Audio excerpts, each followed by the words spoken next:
How's it going, guys, and welcome to this week's video. I do want to start off by just addressing that last week I didn't post a video, and that was basically just to get on track with my goal. So for those of you who don't know, back in May, I set the goal for myself that I was going to get into the YouTube thing, and I was going to post one video every week for a year. So now it kind of sounds counterproductive to skip a week, but a few weeks into the actual project, I kind of reframed it and started thinking of it more of 52 videos in 1 year rather than one every single week. And a few weeks ago, I posted 2 videos in 1 week, so I thought I'd give myself a week off so that I can get back on track. And most likely from here on out, we're going back to the every week schedule, but who knows, maybe I'll ramp it up and I'll try to do 104 videos in a year.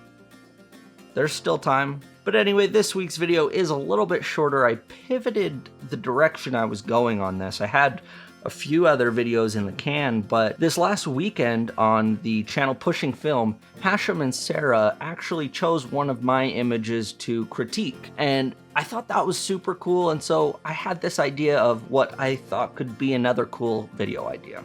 So this is the image that they talked about on Pushing Film. Let's look at something from here. What do you reckon? Yeah, let's do it. What's standing out to you?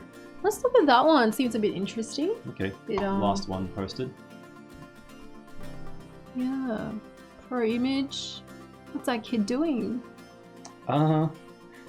Looks like he's sweeping the floor or something.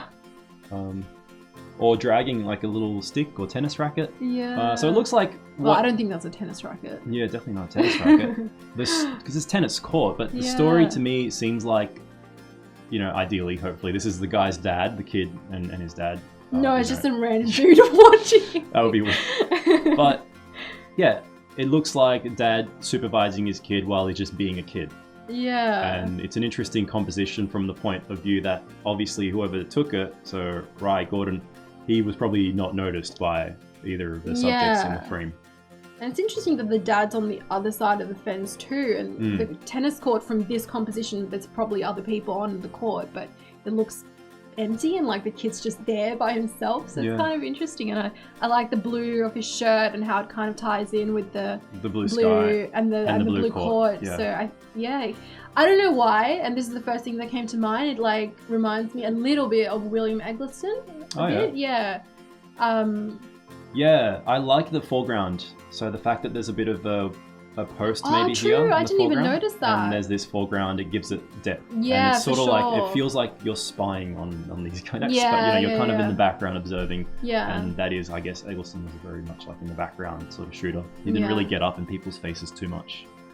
And yeah, nice shot. I guess what could have been better for me is if like we caught more of what the kid was doing. So if the kid was one step further back, or maybe if he was here and the dad was standing elsewhere. But these are things you generally can't control with this kind of shot. Yeah. Composition wise, I like it. Yeah, definitely. All right.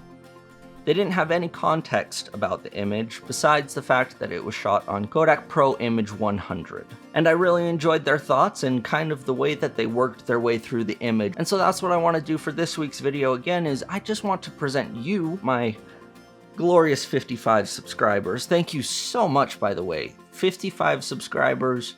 That's awesome.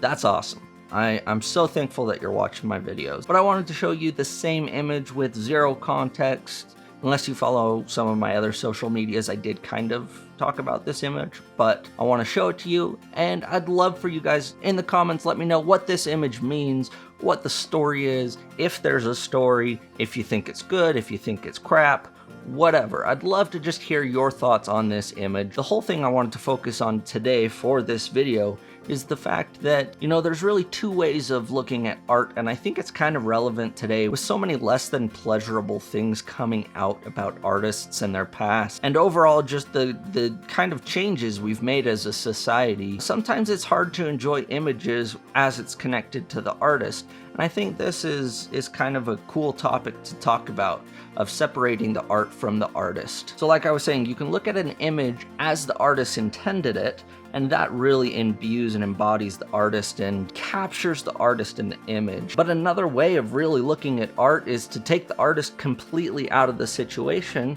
and just analyze how the image makes you feel. If I'm not telling you anything about this image, then I'm not getting in the way. It is completely up to your interpretation, which I love. So that's all that I really have for you this week. I want to thank you guys for watching. Again, 55 subscribers, that's awesome. Let me know down below what you think about this image. And if by some miracle the YouTube algorithm decided to show you this video and you're not subscribed, feel free to click that subscribe button and join us on this journey. But until next week, I'll see you later.